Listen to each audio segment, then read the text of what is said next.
Chapter 2. Learn of the Mormons. Leave with a company bound for Salt Lake Valley with 8,000 sheep. My first big scare. Surrounded and threatened by Indians many times on the road. Surrounded by 500 well-armed warriors demanding the death of a man from our camp, as the chief's son had died. Meet with an accident which nearly resulted in my death. In the summer of 1850, quite a large company fitted up at Santa Fe, New Mexico to go to California by the old Spanish trail leading to Salt Lake, thence by the northern route to Upper California. I had heard some strange stories about the Mormons, such as were common at that time. I heard of the Mormon battalion and pioneer move to Great Salt Lake, a country then only known as the Great Desert of America, that the Mormons had moved into the desert away from everyone, etc. My sympathy was drawn toward them, for I had often felt as though I wanted to find something different from anything yet seen. So when I heard of this company being made up to go through the Salt Lake country, I determined to make the trip with them. At that time the Ute Nation was very powerful, possessing the country from near the settlements of New Mexico clear to Utah Valley. They were known as a proud, haughty people, demanding tribute from all who passed through their country, even in times of peace. The party fitting up were taking through some 8,000 head of sheep. The old mountaineers prophesied that we would never get through the Ute country with so much to tempt the Indians. However, the owners concluded to risk the venture, as mutton was very high at the mines in California. We left the settlements of New Mexico at Abiquin, the trail soon entering the wild mountain country, which was at that time only known to a few venturesome traders, and to Mexicans. Very few white men had ever been through the country. At the time of our trip the Utes were supposed to be at peace, but peace in those days meant that if they could rob without killing you, all well, but if necessary to do a little killing without scalping they considered themselves quite friendly. Scalping means hating. Often, when remonstrating with Indians for killing people, they would say they did not scalp them. On inquiring what this meant, I finally learned that the Indians believed that in the spirit world friends recognized each other by the hair, and when they were scalped did not know one another. This accounts for the great risk they will run to remove those killed in battle to prevent their falling into the hands of the enemy. Nothing exciting occurred for several days after leaving the settlements. Our first meeting with Indians was on the Rio Piedras, a day's travel beyond the crossing of the Rio San Juan. Here I got my first scare. The river bottom was spotted with cottonwood trees and willow groves. On arriving in camp, a small party of us unsaddled and started to the river to take a bath. Passing through several yards of willows before getting to the river, while enjoying ourselves bathing, we heard a volley of rifle shots from the direction of camp. The shots continued to rattle for some time, then a stray shot occasionally finishing off just as a battle with Indians naturally would. We were out of the water and dressed in short order, fully believing that our camp had been attacked and probably all killed. We rushed for the brush to hide. I got separated from the rest, hid myself and laid quiet reflecting upon my situation. My only chance for life seemed to be to keep hid until night, then try and get on the trail and travel back to the settlements, over 100 miles distant. This I fully expected to try and hoped to accomplish. Finally I gained courage enough to creep to the edge of the willows toward camp to see if I could discover what had become of the camp. In and around where we had unsaddled, I saw a great lot of savage-looking Indians on horseback, some were still, others moving about. I dodged down now fully convinced that all our company was killed. I lay for a few moments in terrible fear. When I looked out again, taking a careful survey of camp I discerned one of our company hanging a camp kettle over a fire. Soon I saw some others engaged in camp work. I now concluded that the Indians had spared a few and put them to cooking, so I decided to surrender as a prisoner. When I approached near camp I saw most of the company attending to their own affairs as usual.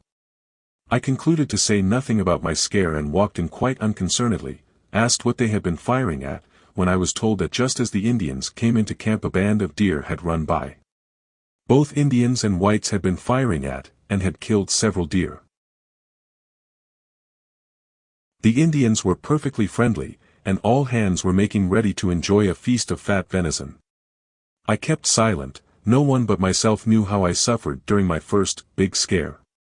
I never questioned my companions about our mutual fright, neither did they ever make any reference to the affair, why I do not know, unless they, like myself, were afraid of being laughed at. We were surrounded and threatened by the Indians many times on the road, but through the influence of our guide and interpreter, we were allowed to pass along on easy terms.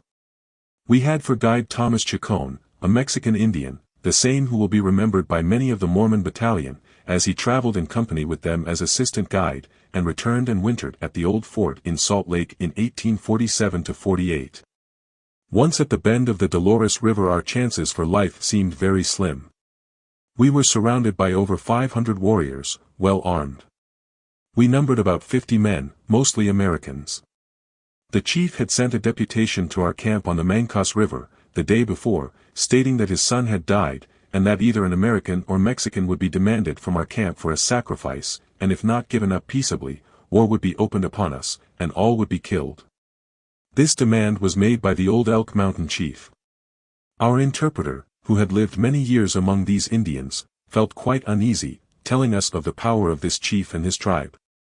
He did not advise us to give up a man, but probably would not have objected, as he knew we could not spare him, he being the only one who knew the trail.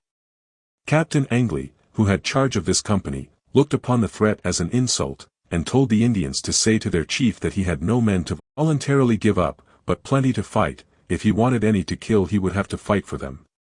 We were a half-day's march from the great chief's camp, and I will admit that I was frightened, for I was much under the influence of the old guide, being conversant with his language. I was in the habit of riding along with him and listening to his talk about the Indians. He often told me how he succeeded in making peace with them. Previous to this time we had had several close calls, but old Thomas seemed to always have some way to talk the Indians into peace.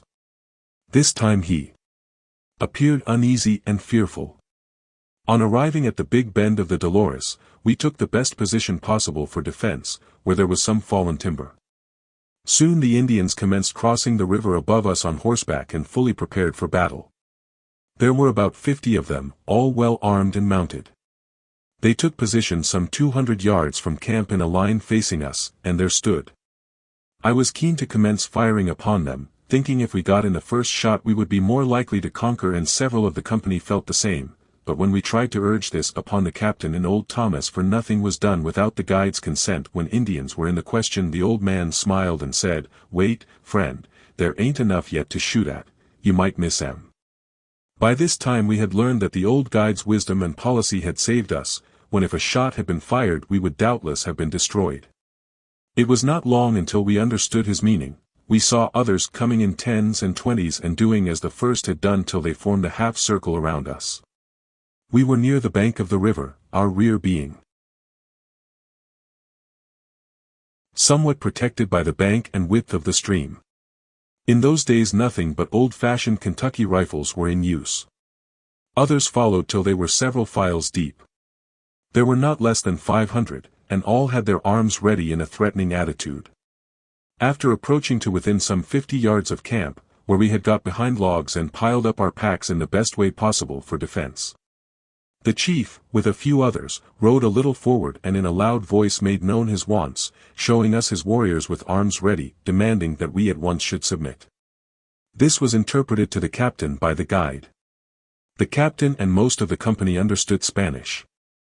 I thought surely our day had come, and so did many others, but all felt they would rather die fighting than to cowardly submit to such an arrogant and unreasonable demand. The captain requested the chief to approach nearer, saying that he did not wish any trouble and desired to pass through the country in peace, and was willing to respect all his rights. At this the chief approached, and finally, by much persuasion, he got off his horse, followed by a few others, the main body keeping their places in stolid silence. The captain carefully passed the word so that it went through camp, that if shooting had to be done, he would open the ball. He did not expect them to attack us in our present position, but if peace could not be made he intended to shoot the chief down. It was about 2 o'clock when this commenced.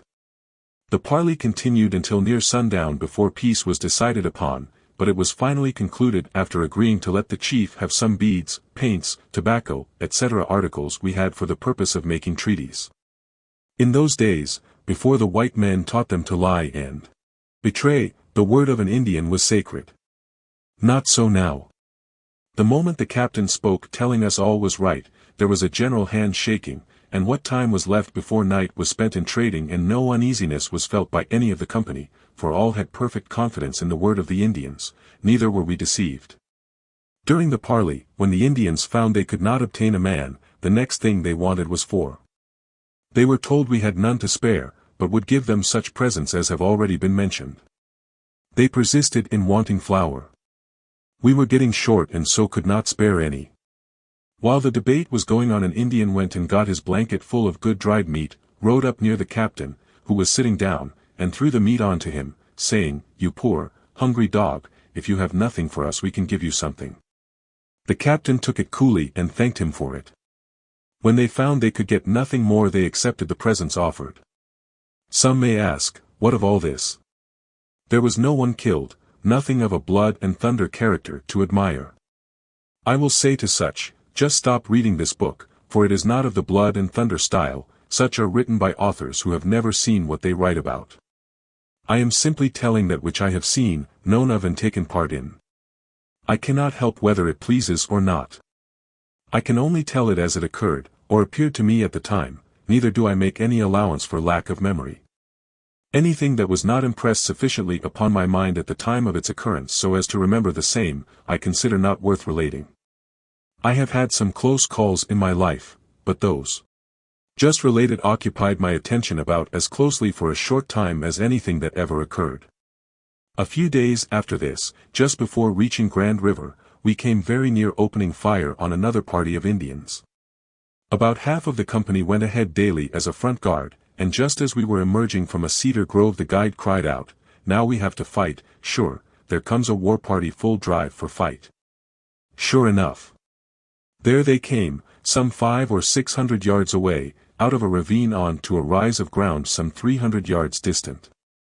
We dodged back into the cedars, every man taking his tree. The Indians cautiously approached to within 100 yards, there being a few scattering cedars in their direction. The guide took them for Navajos. He was afraid of them, but friendly with the Utes.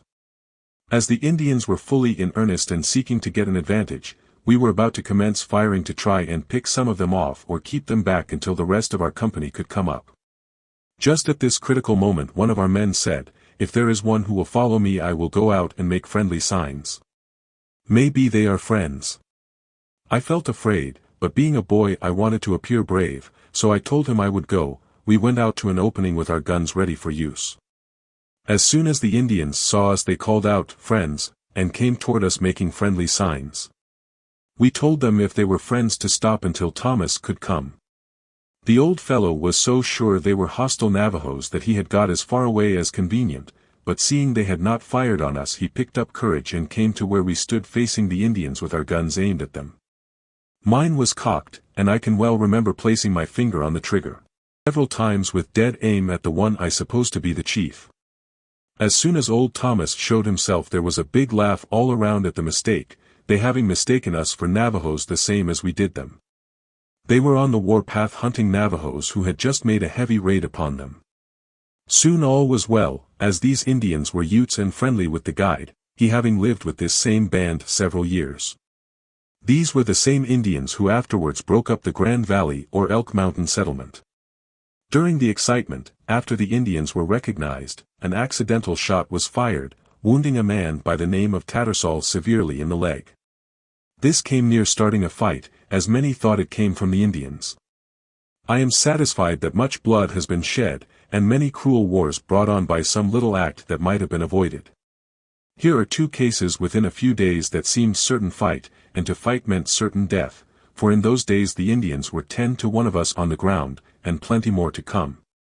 I now come to the place where my whole feelings changed toward the Indians, and as the accident that I am about to mention seemingly had an effect on my future life, I will beg leave to write freely. From this time dates my friendship for the red man, which many think so strange. Until this time I had felt about the same as my associates did toward the natives. Possibly I was not so bitter as many. There seems to be something providential in my experience so far in never having had to fight with them. I had never been required to shed their blood, and I now made up my mind I never would, if it could possibly be avoided. About the middle of August, 1850, we were camped on Green River, not far from where the Denver and Rio Grande Railway now crosses it. I shot myself accidentally. The wound was one of the most dangerous possible, not to prove fatal. When I found where the ball had entered my clothing, I took out the other pistol from the holster with the intention of finishing the job. The ball had struck the waist button of my pants as I was standing by the side of my mule. I was placing the pistol in the holster, after saddling up, when the hammer caught on the edge of the holster, pulling it back slightly, when it slipped and went off. The ball ranged downward, entering the groin and thigh, passing through some 14 inches of flesh. Some good spirit told me to hold on, that I would live. Almost everyone in the company expressed the belief that I would die. We were about to cross the river, which was up to its highest mark. We had to cross on rafts made of half-decayed cottonwood logs, which made it very dangerous. I suffered terribly during the day, once having the lockjaw. I could hear remarks being made that I was dying. When I rallied enough to speak, the first use I made of my tongue was to give all a good cursing, telling them I would live longer than any such a set who were so willing to give me up. I felt at the time that I would try and live just for spite, for I fully realized I was looked upon as an encumbrance. They could not see how they were to take care of me, as we were traveling with pack animals. I was left most of the day entirely alone, all hands being occupied in rafting over the provisions and baggage. I lay in the shade of a cottonwood tree, thinking that my companions wanted me to die, so as to get rid of bothering with me. I was some distance from them, and every half hour I would give a yell just to let them know that I was not dead. Before night I was placed on a raft and floated over to camp. There had been much delay in crossing, and it was found that at this rate it would take 3 days to get over. This gave some hope that I would have time to die decently, and the company would have no further trouble with me, only to care for me while I remained. Old Thomas was kind to me and felt as though I might live if I had a little attention. There was a camp of Indians of Tabby's band not far from us. My old friend, the guide, went and told the Indians about me, saying I was his boy, an expression that means a great deal among the Indians, meaning that I was the same as a son to him in friendship. The Indians came, both men and women, and I can never forget their expression of sympathy, or their looks of kindness. They offered to take me and try to cure me. This seemed to stir up the feelings of some of my companions, and they began to discuss the possibility of taking me along.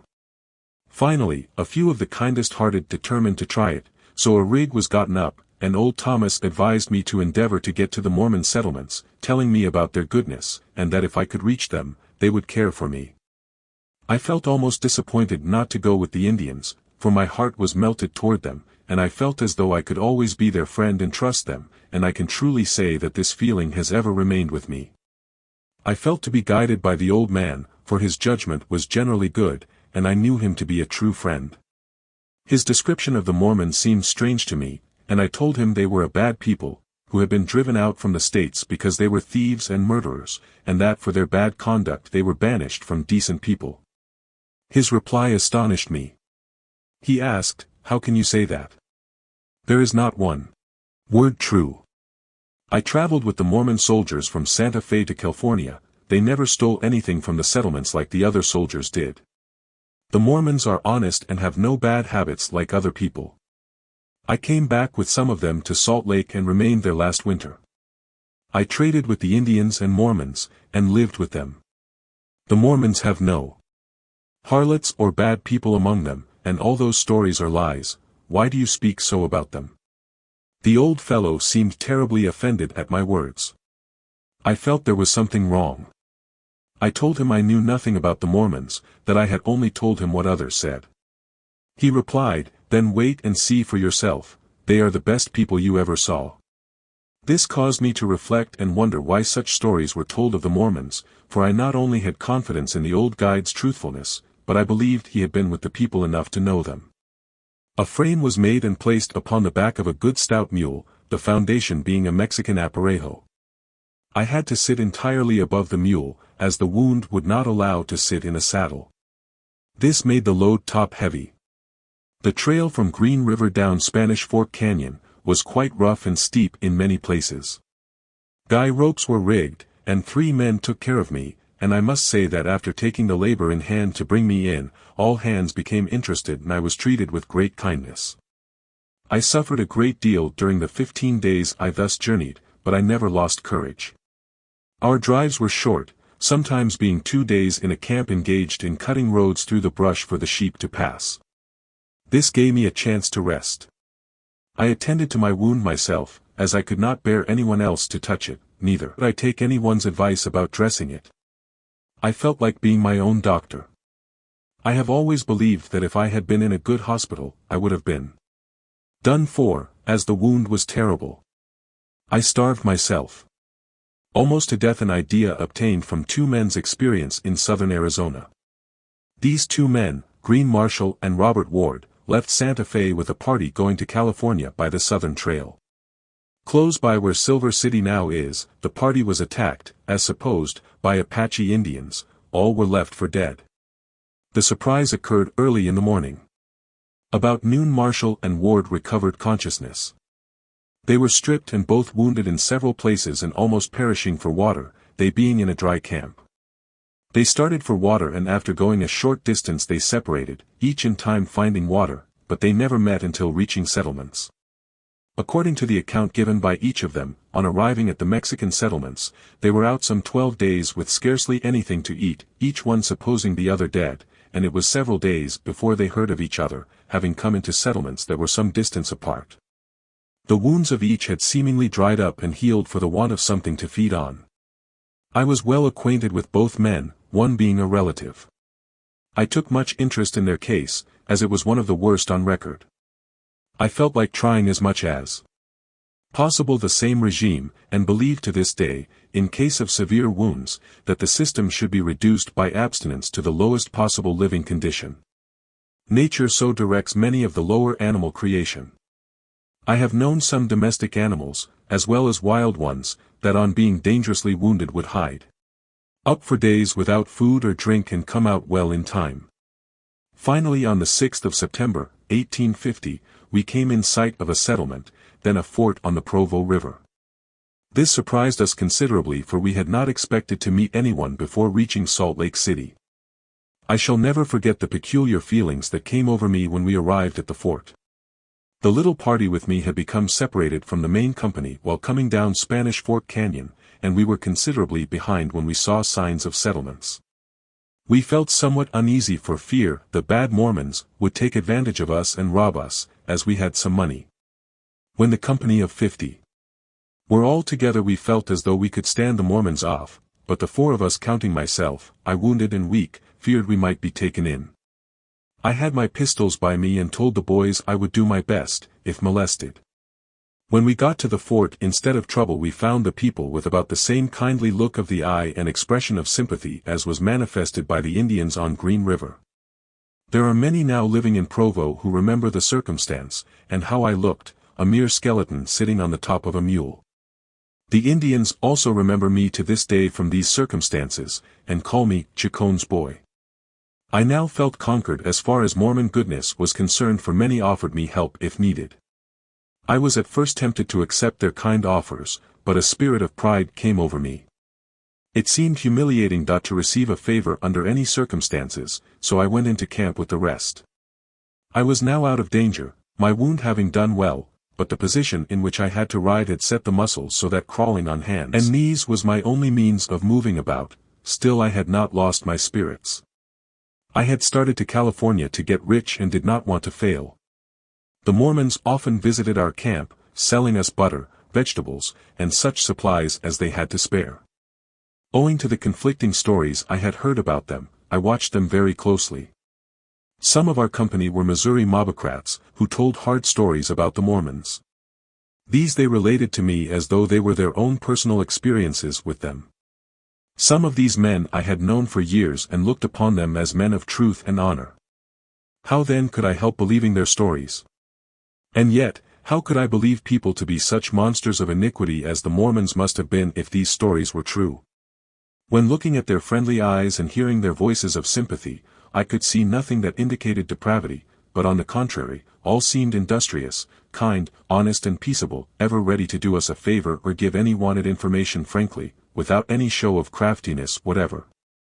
To this day it is a mystery to me how anyone can call the Mormon people crafty and dishonest. That individuals among us may be, is too true, but as a people we have a right to be judged collectively, let each person answer for himself. I was sorely perplexed, but each day induced a more friendly feeling toward the Mormons. As yet I had never heard a word of their doctrine, or history, not even having heard of Joseph Smith's martyrdom. In fact, I knew nothing about them. One of our company, who boasted of his cruel exploits in Missouri, went up to the fort and under the guise of friendship procured a book of doctrine and covenants from a sister Higbee, to read and make sport of. There were a number listening and ridiculing the book. I was some distance away, lying alone in the shade. I thought I might enjoy the fun with the rest and crawled up nearer.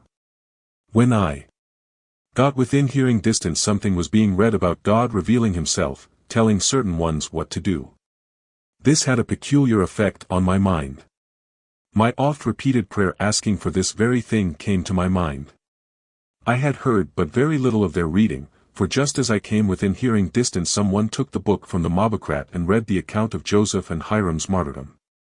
On hearing this I believe I felt just as the saints did when they first heard of the murder of the prophets at Carthage.